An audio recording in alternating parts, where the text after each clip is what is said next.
Good evening Jyoti ma'am. Good first of all thank you for your time. ನಾನು ಕೆಲವೊಂದು ಸಣ್ಣ ಪುಟ್ಟ ಕ್ವೆಶನ್ಸ್ ಕೇಳ್ತೀನಿ, ನಿಮ್ಮಂತ ಬಿಗಿನರ್ಸ್ಗೆ ಹೆಲ್ಪ್ ಆಗುತ್ತೆ. So first of all, millionaires group ಬರೋ ಮುಂಚೆ ನಿಮ್ಮ ಭಯ ಇನ್ ಟ್ರೇಡಿಂಗ್ ಅಥವಾ ಕನ್ಫ್ಯೂಷನ್ ಏನಾದರೂ ಇತ್ತಾ? ನನಗೆ ಟ್ರೇಡಿಂಗ್ ಭಯ ಅನ್ನೋದಕ್ಕಿಂತ ಹೆಚ್ಚಾಗಿ ನಂಗೆ ಇದ್ರ ಬಗ್ಗೆ ಏನೂ ಗೊತ್ತಿಲ್ಲ. ನಾನು ಅಂದರೆ ನಾವು BA ಮಾಡಿರೋದಷ್ಟೇ. ನಾವು ಬೇರೆ ಕಡೆಯಿಂದ ಬಂದು ಇಲ್ಲಿ ಹಸ್ಬೆಂಡ್ ಮದುವೆ ಆಗಿ ಇಲ್ಲಿ ಸೆಟ್ಲ್ ಆಗಿರೋದು. ಇಲ್ಲೆಲ್ಲ ಹೆಂಗಿದೆ ಅಂದರೆ full busy schedule. Morning 1 hour 2 hours bus, evening 1 hour 2 hours bus. ನನಗೆ ಇಲ್ಲಿ ಒಂದು 15,000 to 20,000 ಸ್ಯಾಲ್ರಿ ನನಗೆ ಇಷ್ಟ ಇಲ್ಲ. ಯಾಕೆ ಅಂದರೆ ನನ್ನ ಟೈಮ್ ಜಾಸ್ತಿ ಇದೆ, ಅರ್ನಿಂಗ್ ಕಮ್ಮಿ ಇದೆ. ಸೊ ನಂಗೆ ಈ ಥರದ್ದೆಲ್ಲ ಪ್ರೊಫೆಷನ್ ಇಷ್ಟ ಅಲ್ಲ.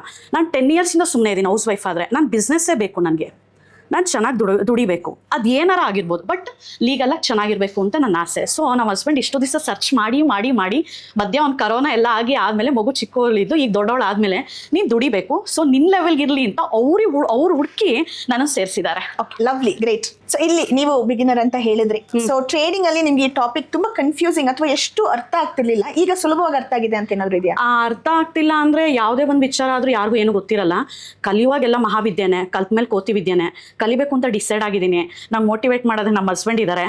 ನಮ್ಮ ಹಸ್ಬೆಂಡ್ ಒಂದು ಎನರ್ಜಿ ಆದರೆ ಗುರುಗಳು ಅಂತ ಸರ್ನ ತೊಗೊಂಡಿದ್ದೀವಿ. ಹಿಂದೆ ಗುರು ಇರಬೇಕು, ಮುಂದೆ ಗುರಿ ಇರಬೇಕು. ಸೊ ನಾನು ಸಕ್ಸಸ್ ಆಗ್ತೀನಿ ಅನ್ನೋ ನಂಗೆ ನಂಬಿಕೆ ಇದೆ. ಗ್ರೇಟ್. ಮುಂಚೆ ಹೋಲಿಕೆ ಮಾಡಿದ್ರೆ ನಿಮ್ಮ ಕಾನ್ಫಿಡೆನ್ಸ್ ಲೆವೆಲ್ ಎಷ್ಟು ಮಟ್ಟಿಗೆ ಬೆಳೆದಿದೆ? ಕಾನ್ಫಿಡೆನ್ಸ್ ಲೆವೆಲ್ ಬೆಳೆದಿದೆ ಅನ್ನೋದಕ್ಕಿಂತ ಹೆಚ್ಚಾಗಿ ನಾನು ಕಾನ್ಫಿಡೆಂಟ್ ಆಗಿದ್ದೀನಿ ಅಂತಲೇ ಅವ್ರು ಇಲ್ಲಿಗೆ ಸೇರಿಸಿರೋದು.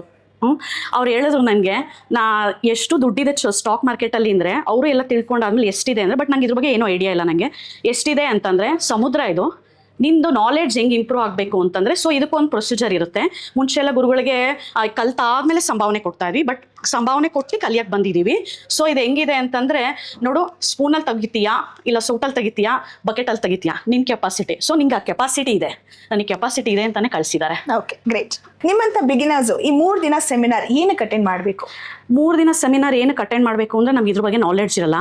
ನಾವು ಫಸ್ಟೇ 1,000 ರೂಪಾಯಿ ಕೈ ಸುಟ್ಕೊಂಡು ಅದ್ರ ಬಗ್ಗೆ ಬೇಡ ಅನ್ನೋದಕ್ಕಿಂತ ಸೊ ಕಲ್ತ್ಬಿಟ್ಟು ಮಾಡೋದು ಸರಿ ಅನಿಸುತ್ತೆ ನನ್ನ ಪ್ರಕಾರ. ಸೊ ಕಲಿಬೇಕು, ಯಾರಾದರೂ ಎಲ್ಲಾದರೂ ಕಲೀಲೇಬೇಕು. ಸೆಮಿನಾರ್ ಅಂತ ಇದೊಂದು ಹೆಸರು, ಬಟ್ ಕಲೀಲೇಬೇಕು, ಕಲಿಯಕ್ಕೆ ಬಂದಿದ್ದೀವಿ ಅಷ್ಟೇ.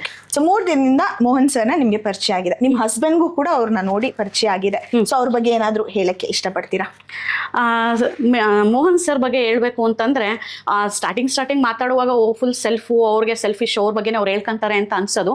ಬಟ್ ಹೆಂಗಿದೆ ಅಂದರೆ 3 days ಆದ್ರೂ ಅವ್ರ ಎನರ್ಜಿ ಹೈ ಆಗಿದೆ, ನಮ್ಮ ಎನರ್ಜಿ ಆಗ್ತಾ ಇದೆ. ಬಟ್ ನಾವು ಹಿಂಗಿಂದ ಹಿಂಗೆ ಆಗ್ತಾ ಇದೀವಿ. ಸೊ ನಾವು ಅವ್ರ ಎನರ್ಜಿಗೆ ರೀಚ್ ಆಗೋಕ್ಕಾಗುತ್ತೋ ಇಲ್ಲೋ ಗೊತ್ತಿಲ್ಲ, ಬಟ್ ರೀಚ್ ಆಗ್ತೀವಿ, ಮಾಡೋಣ ಅಂತ. ಸೊ ಮೋಹನ್ ಸರ್ ಯಾವ ಲೆವೆಲಲ್ಲಿ ಇದ್ದಾರೋ, ಸೊ ನಾನು ಯಾವತ್ತೂ ಹೇಳ್ಕೊಂಡಿಲ್ಲ, ನನ್ನ ಥಿಂಕಿಂಗ್ ಸ್ವಲ್ಪ ಅದೇ ಥರ ಇದೆ.